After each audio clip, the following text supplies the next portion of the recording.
આકાશવાણી ભુજ પ્રસ્તુત છે અખબારોની હેડલાઇન્સનો કાર્યક્રમ હેવર હેવર.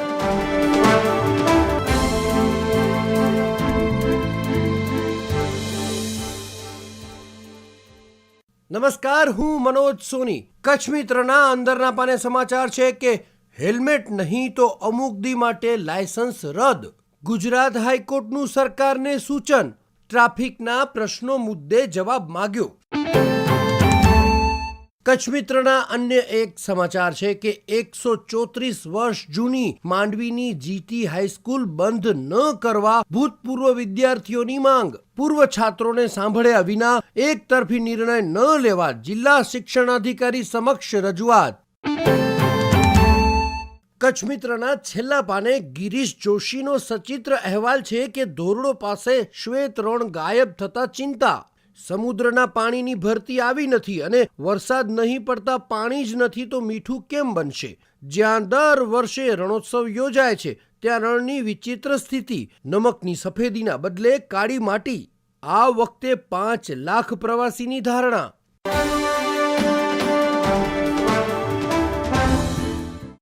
અમિકાર્યા સંદેશના પહેલા પાને સમાચાર છે. ઘટના સ્થળે ચેડા કરવામાં આવ્યા હોવાની અને કેટલાક પુરાવાનો નાશ થયો હોવાની શક્યતા.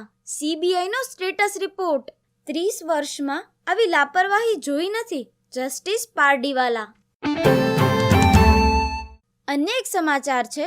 દિલ્હી, મુંબઈ, ચેન્નઈ, કોલકાતા, પુણે, બેંગલુરુ, હૈદરાબાદ અને અમદાવાદ સહિત ભારતના મુખ્ય શહેરી કેન્દ્રોમાં સર્વે હાથ ધરાયો. 77% વિદ્યાર્થી સ્કૂલ વર્ક માટે જનરેટિવ એઆઈનો ઉપયોગ કરે છે. અન્ય એક સમાચાર છે. 24 વર્ષીય યુવતીને અમદાવાદ સિવિલ હોસ્પિટલમાં બ્રેન ડેડ જાહેર કરાયા બાદ નિર્ણય. અંજારના મોમાયનગરની બ્રેન ડેડ દીકરીના અંગોનું પિતાએ દાન કર્યું. લીવર, કિડની, આંખ તથા સ્કિનના અંગદાન સાથે કુલ 3 અંગો અને 3 પેશીઓનું દાન.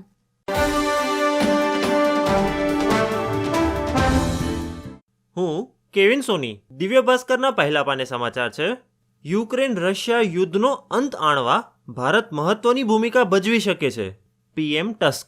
વડાપ્રધાન મોદીને મળ્યા પછી પોલેન્ડના પીએમ ટસ્કનું મહત્વનું નિવેદન. અન્ય એક સમાચાર છે. જુલાઈમાં ગ્રામીણ મોંઘવારી દર 4.1% રહ્યો, જ્યારે શહેરી ક્ષેત્રોમાં તે 2.98% હતો. સતત 13 મહિનાથી ગ્રામીણ ક્ષેત્રોમાં મોંઘવારી શહેરી વિસ્તારોથી વધુ. દિવ્ય ભાસ્કરના અંદરના પાને સમાચાર છે. સુરતમાં 24 દિવસમાં બીજી દુર્ઘટના બની. ગુરુવારે સુરતના વરાછામાં એક ક્રેન બંગલો પર પછડાઈ અને બીજી ક્રેનને ભારે નુકસાન થયું. મકાન માલિક બહાર હોવાથી સદનસીબે જાનહાનિ ટળી.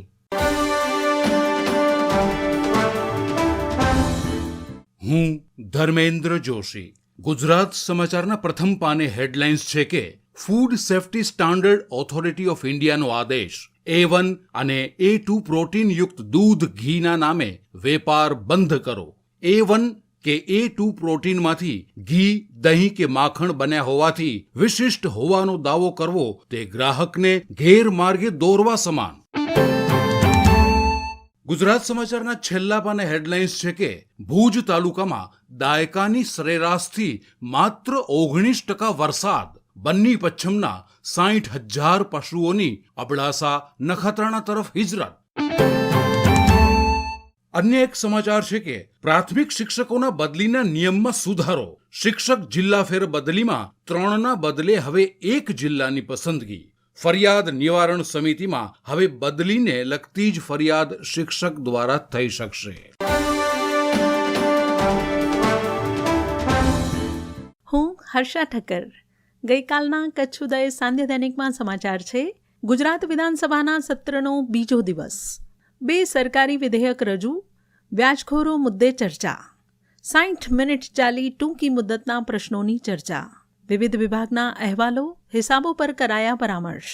જાહેર હિસાબ સમિતિ, પંચાયતી રાજ સમિતિની ખાલી પડેલી જગ્યાઓ મુદ્દે કરાઈ જાહેરાત. 3 અલગ અલગ વિધાનસભા સમિતિના અહેવાલો રજૂ થયા. કોંગ્રેસના ધારાસભ્યોએ ગૃહમાં હંગામો કરી અને કર્યો વોકઆઉટ. એક દિવસ માટે કોંગી સાંસદોને કરાયા સસ્પેન્ડ.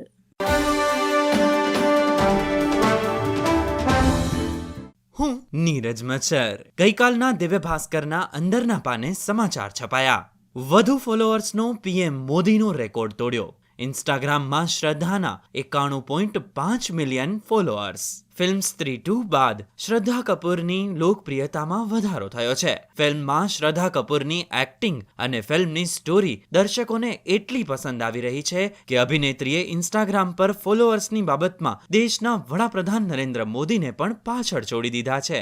સ્ત્રી 2 રિલીઝ થયા પછી શ્રદ્ધા કપૂર હવે ઇન્સ્ટાગ્રામ પર ફોલોઅર્સની દ્રષ્ટિએ ટોપ 3ની યાદીમાં સામેલ થઈ ગઈ છે. વિરાટ કોહલી નંબર 1, પ્રિયંકા ચોપરા બીજા અને શ્રદ્ધા કપૂર ત્રીજા નંબર પર છે. અભિનેત્રીના ઇન્સ્ટાગ્રામ પર 91.5 મિલિયન ફોલોઅર્સ છે, જ્યારે વડાપ્રધાન નરેન્દ્ર મોદીના ઇન્સ્ટાગ્રામ પર 91.3 મિલિયન ફોલોઅર્સ છે. આ ડેટા 21 ઓગસ્ટ 2024 સુધીનો છે. અને હસ્તીઓની વાત કરીએ તો વિરાટ કોહલીના 271 મિલિયન ફોલોઅર્સ છે. પ્રિયંકા ચોપરાના 91.8 મિલિયન ફોલોઅર્સ છે. આલિયા ભટ્ટના 85.1 મિલિયન અને દીપિકા પાદુકોણના 79.8 મિલિયન ફોલોઅર્સ છે. શાહરૂખ ખાન આ બધાથી ઘણો પાછળ છે. ઇન્સ્ટાગ્રામ પર તેના 47.3 મિલિયન ફોલોઅર્સ છે. બોલિવૂડ અભિનેત્રીઓમાં ઇન્સ્ટાગ્રામ પર સૌથી વધુ ફોલોઅર્સ ધરાવતી અભિનેત્રી પ્રિયંકા ચોપરા છે.